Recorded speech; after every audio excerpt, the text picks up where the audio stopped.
Hey guys, Pete Ramsey here, HVAC Greatness. I want to show you my place down here in Panama. This camera around.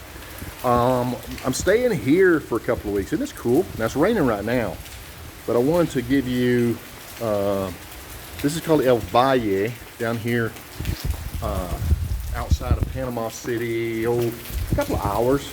See if I can go through this rain a little bit. Pete's getting wet. The swimming pool is all natural water, and it's constantly being replaced. No chemicals, by earth heated, or this is an old Balkia, and so the pool is kind of naturally heated, which is kind of cool. But anyway, I wanted to talk to you guys about one of the challenges. We've got equipment shortages right now. We've got people shortages right now, and we've got price increases coming across the board. Are you adjusting? You know, what kind of a plan are you putting together in order to position yourself so that you're not getting hurt? How long are you honoring your estimates when you give a price for equipment replacement, right? How long should you, right? What about this waiting list on your customers? I talked to a customer last night. He said he's got 3 weeks of waiting time for customers who are waiting on getting their air conditioning fixed. And he was like, where were they back in March when I had nothing to do? Well, that's our problem. That's our issue. We got to address that. You know, we need to raise those raise those valleys and drop those peaks, you know, so that you're not killing yourself during the peak season. Sure, you're working a little overtime. That's the nature of the business, but you're not killing yourself and then nothing to do during the valley times. We've got to iron that out. You know about the maintenance agreement tactics, but there are other tactics as well. We need to start looking at those. What is your market? Where are your opportunities?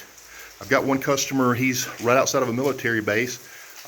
These soldiers are coming in, they buy a house and they sell it within 3 years, you know, so they don't really look for a 10-year no worry guarantee, for example.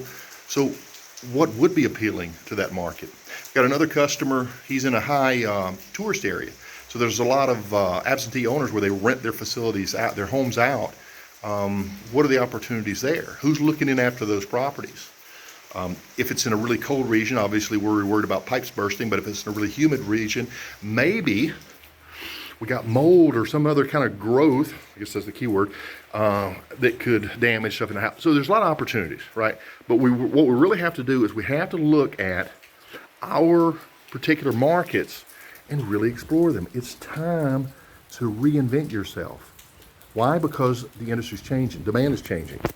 We've got equipment shortages, we definitely have people shortages. What are you going to do to attract employees? Well, they're not growing on trees, as the old saying goes. Okay, are the right people getting into the trade schools? Are the right personalities with the right aptitudes, the right work ethics? And if not, what does it take to get them in there? What is our part? So there's a lot of different things. You can do this, but if you haven't learned by now, it's pretty frustrating to go hire an employee and invest in them, and they quit you a year later because they weren't a good fit. What is your culture now? Who's running your culture? Who's determining your culture? Is it the employee with a bad attitude, or are you in charge of that? If you set up your culture right, not only will you attract the right customers, but you'll attract the right employees. It's much deeper than their ability to turn a wrench or charge a system, properly diagnose a system, install a system. When you're dealing with culture, you're talking about the future of your business, because when you fix this, not only do you attract better customers, you attract better employees. It's just the way it works.